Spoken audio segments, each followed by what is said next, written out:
terbang di angkasa, ya jaga kami pada malam sepi, ya perhatikan doa anak kecil, orang berdosa maupun orang suci. Meski ia sedih, lihat hidup kami, ia selalu ampuni.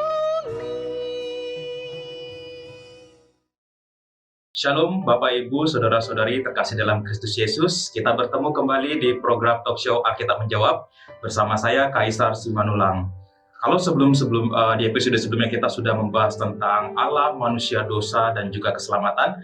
Pada sesi talk show hari ini kita akan sedikit banyak membahas tentang ketuhanan Kristus dan iman.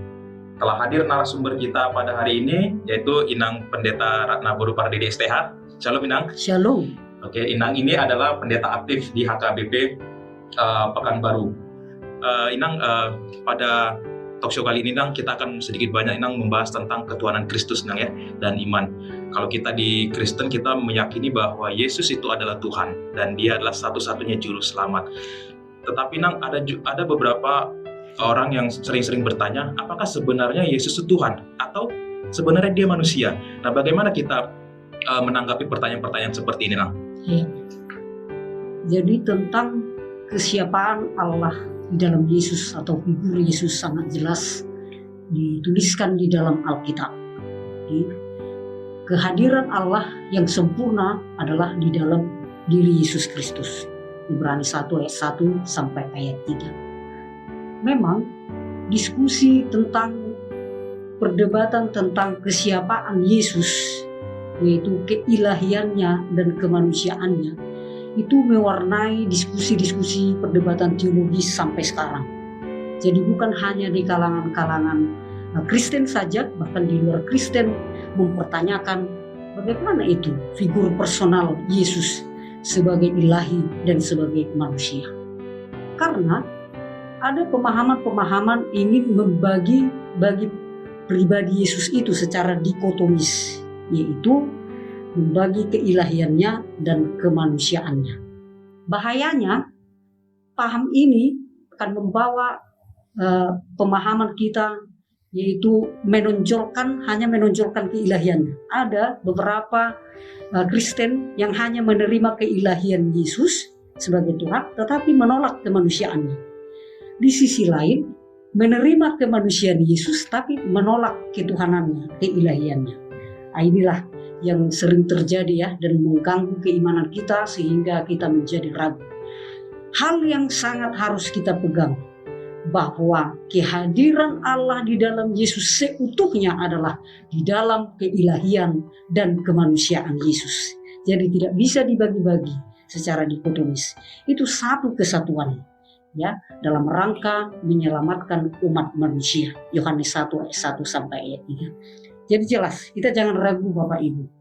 Kita menerima keilahiannya sebagai Tuhan, kita menerima kemanusiaannya. Bahwa Dia adalah pernyataan Allah, kehadiran Allah yang seutuhnya dan sempurna hanya di dalam figur Yesus Kristus. Demikian penjelasan saya. Berarti kita ketika memandang Yesus itu jangan memisahkan antara manusia dengan Allah itu sendiri, ya. Artinya memang Yesus itu adalah pribadi Allah, tetapi juga Dia mengambil rupa manusia, Inang ya, dalam karya untuk penyelamatan manusia, Inang ya. Kemudian Inang, terkadang ada juga orang bertanya, Inang, sebelum Yesus itu menjadi manusia, Yesus itu di mana beradanya? Ini kadang ada pertanyaan-pertanyaan yang seperti sepele, Inang ya, tetapi ketika kita tidak bisa menjawab, ini bisa menjadi satu hal yang meragukan seperti itu, Inang. Nah, kalau ada pertanyaan seperti itu, bagaimana tanggapan kita, Inang? Ya, jadi Allah sehakikat dengan Yesus dan Roh Kudus. Juga kita tidak bisa memisah-misah itu. Allah Trinitas, Allah sebagai pencipta, kemudian manusia jatuh ke dalam dosa, dan untuk menyelamatkan umat manusia, hadirlah Yesus menjadi manusia. Dan untuk meneguhkan kita setelah Yesus naik ke surga, dia tidak meninggalkan kita seorang diri. Maka diutuslah Roh Kudus sebagai pembela kita, sebagai penolong kita. Nah, dalam arti bahwa karena Allah sehakikat dengan Yesus Kristus dan Roh Kudus, dia adalah Alfa dan Omega. Dia tidak berawal dan tidak berakhir. Bahkan dia juga adalah Allah yang ikut menciptakan. Kalau dalam Kejadian 1:26, berfirmanlah Tuhan, marilah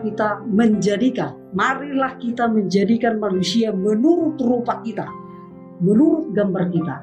Ada kata kita di situ yang mau menggambarkan, walaupun tidak secara eksplisit ditulis, tapi itu sudah menggambarkan Trinitas. Ya, artinya bahwa Yesus itu adalah Alfa dan Omega. Kalau dalam surat Mika jelas dikatakan bahwa akan ada seseorang yang akan datang memerintah sejak purbakala, sejak dahulu kala. Itu menubuatkan tentang kehadiran Yesus. Dalam Injil juga Yesus pernah berkata seperti ini. Sebelum Abraham ada, aku sudah ada. Jadi sudah ada itu di dalam Alkitab. Jadi kita, gimana itu Yesus? Apakah dia sudah ada? Dia bukan ciptaan, dia juga pencipta langit dan bumi ini. Ya, jadi sangat sempurnalah karya Allah di dalam Yesus di tengah-tengah bumi ini. Ya, begitu jawaban saya. Ya, terima kasih Nang untuk penjelasannya Nang. Kemudian Nang, terkait dengan kehadiran Yesus ke dunia ini Nang ya, mengambil rupa manusia. Sebenarnya apa misi utamanya itu Nang? Ya. Yang pasti misi Tuhan Yesus ke dunia ini adalah menyelamatkan dunia, menyelamatkan kita. Hanya satu ayat yang sangat terkenal, Yohanes 3:16, bahwa Tuhan menghadirkan Yesus ke tengah dunia ini karena begitu besar kasih Allah akan dunia ini, sehingga dia mengaruniakan anaknya yang tunggal dengan tujuan supaya orang yang percaya kepadanya tidak binasa, melainkan beroleh hidup yang kekal. Dan dengan itulah Yesus sebenarnya sudah dinubuatkan untuk membawa misi keselamatan ke dunia ini. Dalam Yesaya 61:1-2, juga dalam Lukas ya. Kalau kita lihat dalam Lukas 4 ayat 18-19, inilah misi Tuhan Yesus. Tolong digarisbawahi ya. Roh Tuhan ada padaku, oleh sebab itu Ia telah mengurapi aku untuk menyampaikan kabar baik kepada orang-orang miskin, dan Ia telah mengutus aku untuk memberitakan pembebasan kepada orang-orang tawanan dan penglihatan bagi orang-orang buta, untuk membebaskan orang-orang yang tertindas, untuk memberitakan tahun rahmat Tuhan telah datang. Inilah tugas misi Yesus, bahkan sudah dinubuatkan sejak perjanjian lama dalam Yesaya 61:1 dan ayat 2. Kembali dia mengangkat ini lagi di dalam Lukas 4:18-19. Dan itu juga menjadi misi kita sebagai anak-anak Tuhan. Ya, membawa kebebasan, memberitakan tahun rahmat Tuhan, itu juga lah tugas kita. Demikian penjelasan. Ya, Nang, terima kasih Nang untuk penjelasannya. Kemudian Nang, kalau kita kan sebagai Kristen Nang, sebagai anak Allah Nang ya, kita meyakini bahwa Yesus itu adalah Tuhan. Tetapi tidak sedikit orang bertanya-tanya, kalau memang Yesus itu Tuhan, apakah ada Alkitab yang menyatakan bahwa atau Yesus sendiri menyatakan aku adalah Tuhan seperti itu Nang? Nah, bagaimana kita menanggapi untuk pertanyaan-pertanyaan seperti itu Nang? Ya. Terima kasih ya. Iya, Nang. Bahkan tidak sedikit juga para pendeta sering pernah mengatakan itu, bahwa ada pernah rupanya ditulis di dalam Alkitab itu pengakuan Yesus bahwa dia adalah Tuhan. Saudara semuanya, pemirsa, bahwa Yesus Kristus adalah Allah, ya, Allah yang hadir di tengah-tengah dunia ini, Allah yang menyatakan diri. Itulah Allah kita itu di dalam diri Yesus Kristus. Nah, Tuhan Yesus kita itu bukan pribadi yang mengumbar-umbar pengakuan aku adalah Tuhan begitu dengan gampangnya atau dengan hal yang tidak berharga. Tetapi Yesus menginginkan bahwa dari para pendengarnya dan pengikutnya timbullah pengakuan siapakah Yesus. melalui pengalaman kita dengan Tuhan, melalui perjumpaan kita dengan Tuhan, kitalah yang mengakui bahwa Yesus itu adalah Tuhan.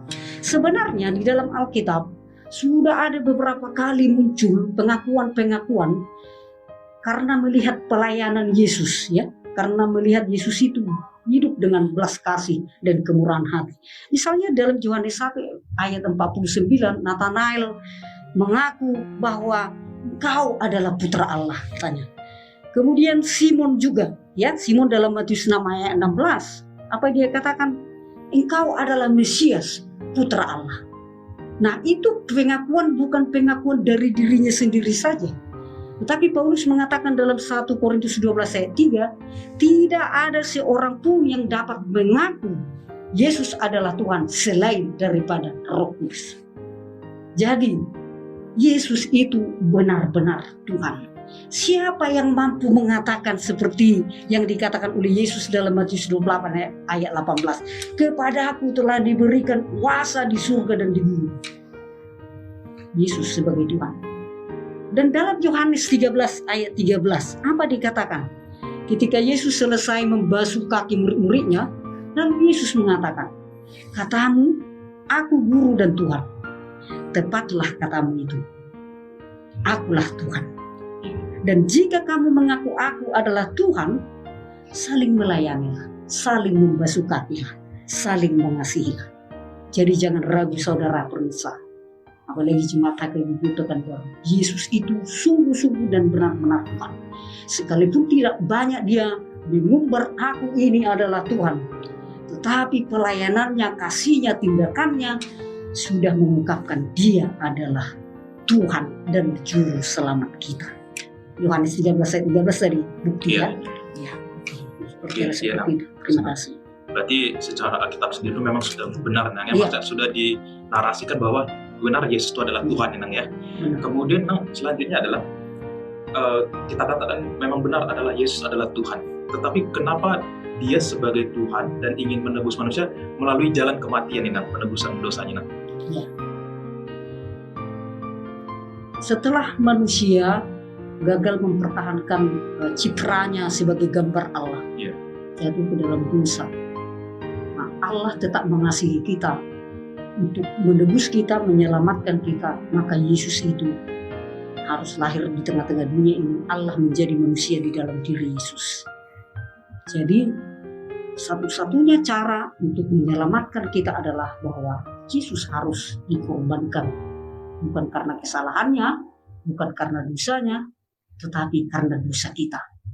Nah, aturan hukum penyaliban itu adalah bagian dari apa yang sudah pernah dinubuatkan di dalam Alkitab. Sebenarnya sudah banyak dinubuatkan itu dalam kitab Mazmur, dalam kitab Yesaya 53 sudah dinubuatkan bahwa Yesus itu adalah Mesias yang akan mengalami penderitaan. Di penyaliban itu hanya bagian dari satu aturan yang diberlakukan oleh orang Yahudi kepada orang-orang jahat, ya. Namun Yesus melalui itu bukan karena dia penjahat, kriminal, namun dia dengan ketaatannya melalui semuanya itu, via dolorosa, jalan salib itu adalah bagian dari ketaatan Yesus kepada Bapaknya hingga kita memperoleh keselamatan.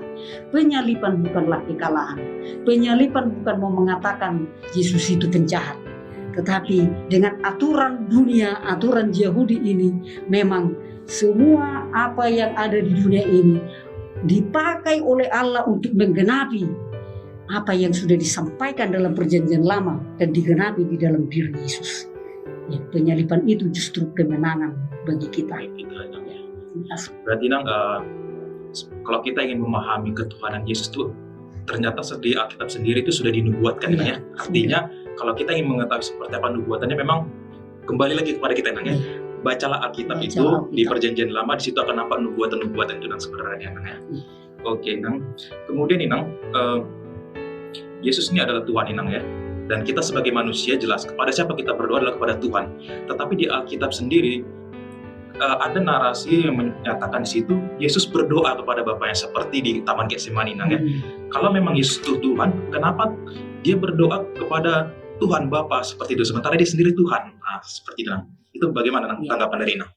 Kembali lagi, kemanusiaan dan keilahian Yesus jangan dibagi-bagi. Ya. Iya. Artinya itu satu kesatuan Allah yang hadir, yang sentuhnya justru di dalam diri Yesus. Gitu. Nah, kalau Yesus berdoa kepada Bapaknya, itu adalah mau mengajarkan kepada kita sebenarnya. Kepada kita bahwa ketika kita diperhadapkan dengan situasi yang sulit, penderitaan, bergantunglah kepada Bapa. Sama seperti Yesus, dia bergantung kepada Bapa, setia dan taat kepada Bapa, dan ajaran yang paling indah yang diajarkan kepada kita adalah berdoa. Itu hal yang indah. Jadi bukan mau menunjukkan pemisahan kemanusiaan atau keilahiannya, tapi mau mengajarkan kepada para pengikutnya, berdoalah kepada Bapa sebagai wujud ketaatanmu dan kesetiaanmu ketika menghadapi situasi apapun. Itulah sebenarnya pengajaran yang berharga ketika Yesus berdoa kepada Bapa. Dan itu menunjukkan kesatuannya dengan Bapa. Dalam Yohanes 17 ayat 21, itu doa yang sangat terkenal sekali, yang menunjukkan kesatuan Yesus dengan Bapa, supaya mereka menjadi satu seperti Engkau ya Bapa di dalam aku dan aku di dalam Engkau. Jadi tidak bisa dipisah, tapi satu kesatuan. Ya, maka ini pengajaran yang indah sebenarnya yang mau diajarkan, bukan mau menunjukkan kelemahan Yesus, ya, tapi justru mau mengajarkan kita berdoalah kepada Bapa sebagai rasa kesetiaan dan ketaatan dan kebergantungan kepada Bapa. Berarti Yesus itu tidak hanya misi sebagai untuk menyelamatkan, tetapi juga sekaligus pengajaran ini, Nang, ya, yang dibawa ke dunia ini, Nang, ya. Iya. Baik, Nang. Kalau kita lihat, Nang, bahwa Yesus itu datang dan bahwa dinubuatkan dia akan mati seperti itu, Nang. Kemudian kalau kita baca Alkitab, memang benar Yesus mati, kemudian dia bangkit pada hari yang ketiga. Nah, ada pertanyaan Nang dari orang, di antara kematian dan kebangkitan itu Yesus berada di mana? Seperti itu, Nang. Ini gimana, Nang? Ya. Kita menjawabnya, Nang. Ya, kembali ke rumusan pengakuan iman kita. Yeah. Ya, kalau dalam rumusan pengakuan iman kita, ya, mati dan disalibkan, yang turun ke dalam kerajaan maut pada hari yang ketiga, bangkit pula dari antara orang mati. Ya, jadi sebenarnya kalau kita selidiki secara teologianya dalam 1 Petrus 3 ayat 18-19, dalam Roma 10 ayat 7, itu dikatakan di sana bahwa Yesus itu turun ke dunia Hades, ke dunia Seol, ke dunia maut. Nah, di sanalah dia menginjili, memberitakan keselamatan, memberitakan hidup yang kekal. Dalam arti begini, sebenarnya yang mau diungkapkan di sana rumusan pengakuan iman kita itu yang turun ke dalam kerajaan maut adalah mau mengungkapkan kepada kita bahwa di diri Yesus itu sendiri adalah kesempurnaan kuasa di dunia ini, di surga, bahkan dunia orang mati. Jadi ketika dia bangkit dari kematian, sempurnalah kekuasaannya. Bahwa tepat apa yang dia katakan, bahwa di dirinya ada kuasa di surga dan di bumi, bahkan kuasa dunia orang mati sudah dikalahkan melalui kebangkitannya. Jadi jelas bahwa ketika ditanya di manakah dia, pengakuan rumusan iman kita mengatakan itu. Kalau dalam 1 Petrus 3 ayat 18-19, Roma 10 ayat 7 juga dikatakan, oh ada Tuhan masuk ke dunia orang mati, ya, supaya mengingatkan kita jika kita masih hidup sekarang, ada saudara-saudara kita yang sudah meninggal dunia, kita jangan khawatir bahwa mereka juga berada di bawah kuasa Tuhan. Ya, jadi orang mati di dunia, kuasa mati pun berada di bawah kekuasaannya. Itulah kesempurnaan Yesus itu. Setelah dia bangkit nanti, semakin sempurna lagi kekuasaannya. Ya, Nang. Kalau di iman kepercayaan kita, Nang, bahwa kita meyakini Yesus bangkit, Nang, ya. Tetapi kita tidak bisa memungkiri ada kepercayaan-kepercayaan di luar sana menyatakan bahwa Yesus itu sebenarnya nggak bangkit. Justru Yesus itu sebenarnya hidup, hanya ada orang yang diambil gitu kan untuk menggantikan dia. Nah, bagaimana kita menanggapi pernyataan-pernyataan seperti itu? Benar nggak Yesus itu bangkit seperti itu, Nang?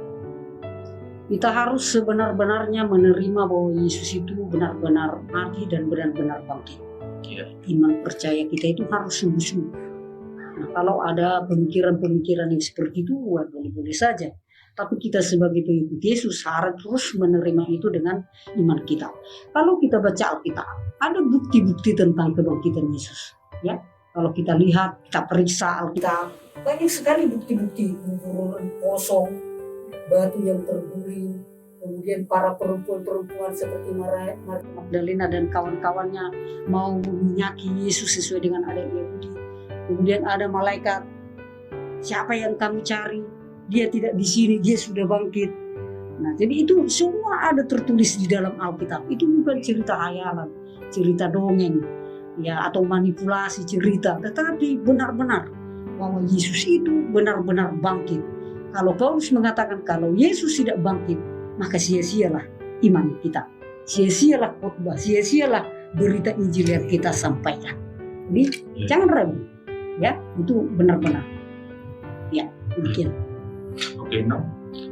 Kemudian Nang, ada di Alkitab itu menyatakan bahwa Yesus adalah anak domba Allah, Nang, ya. Nah, bagaimana kita memaknai Yesus anak domba Allah itu, Nang? Ya, sebenarnya sebutan-sebutan untuk Yesus itu ada Yesus putra Allah, kebanyakan Yesus putra Allah, anak Allah, ya. Di satu ayat sebut juga Yesus anak Maria, Yesus anak bin Yusuf, ya. Tapi ada juga Yesus anak domba Allah. Sebenarnya ini berangkat dari domba Paskah Yahudi. Jadi domba Paskah Yahudi itu mengorbankan domba sebagai pengorbanan untuk penghapusan dosa. Ya. Jadi kalau di dalam Yesaya 53 kita dikatakan kita sesat seperti domba.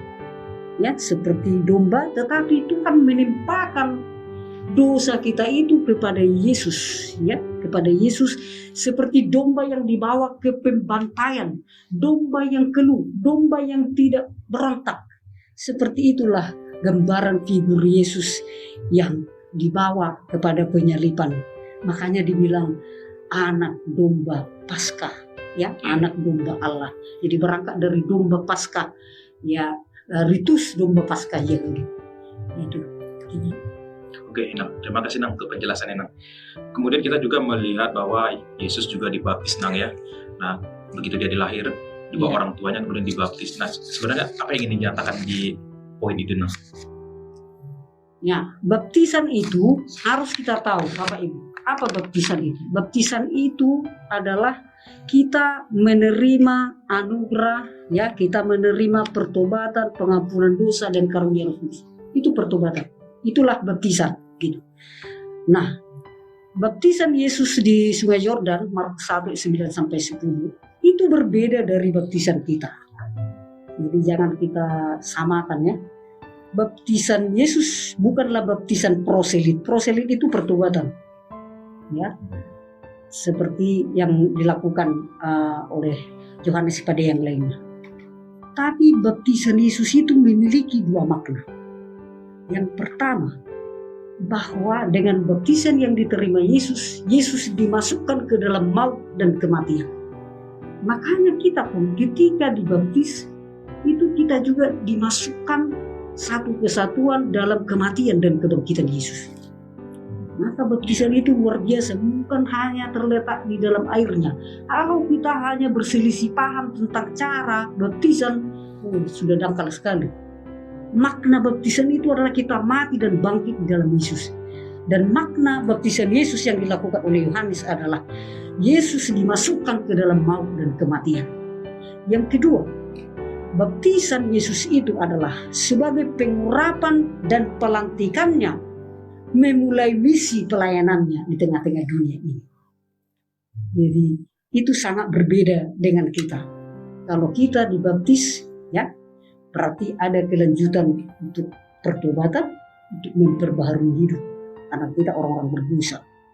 Dan baptisan itu menjadi materai supaya kita masuk ke dalam kerajaan Allah. Tapi kalau Yesus, bukan. Baptisannya adalah memasukkannya ke dalam maut dan kematian untuk kita. Dan menjadi pengurapan pelantikannya, memproklamirkan Yesus memulai misi pelayanannya di tengah dunia. Baik, Inang. Terima kasih, Nang, untuk penjelasan Inang. Kemudian Inang, ada pertanyaan, Nang.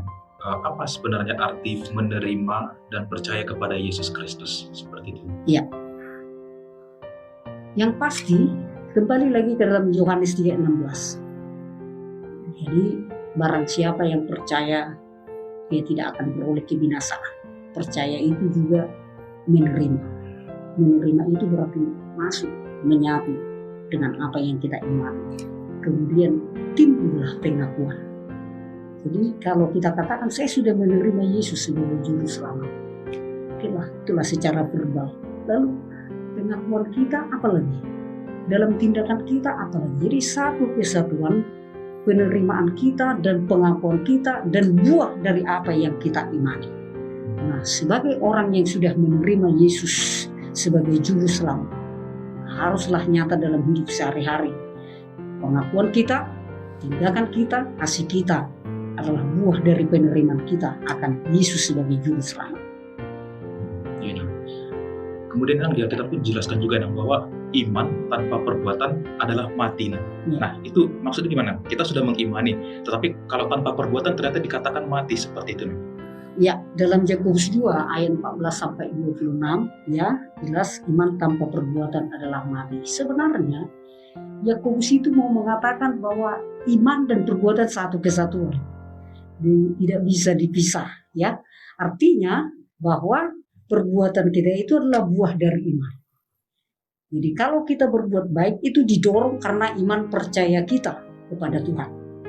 Jadi orang yang beriman haruslah berbuat kebaikan, berbelas kasihan, hidup murah hati sebagai bagian dari imannya kepada Tuhan. Dengan catatan bahwa bukan karena iman kita, bukan karena perbuatan kita diselamatkan, tetapi sebagai orang yang diselamatkan, buahkanlah perbuatan-perbuatan baik. Galatia 5:20 di dalam perbuatan kita sehari-hari. Jadi jangan dipisah, ya, tapi satu kesatuan.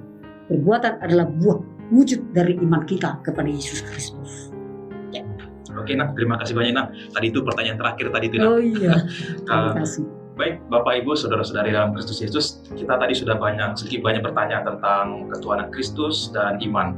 Mudah-mudahan apa yang tadi telah disampaikan oleh narasumber kita sudah cukup menjawab jika ada pertanyaan-pertanyaan tentang ketuhanan Kristus itu sendiri.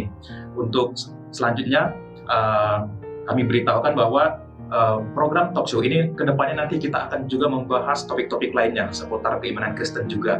Jadi jangan lupa kepada Bapak Ibu Saudara-saudari untuk mensubscribe channel ini agar nanti Bapak dan Ibu mendapatkan update-update informasi terbaru tentang penjelasan-penjelasan tentang keimanan Kristen itu sendiri.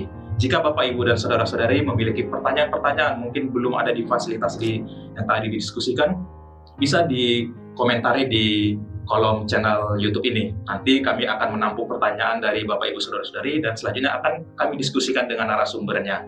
Terima kasih untuk perhatian dan waktu Bapak Ibu untuk menikmati acara ini.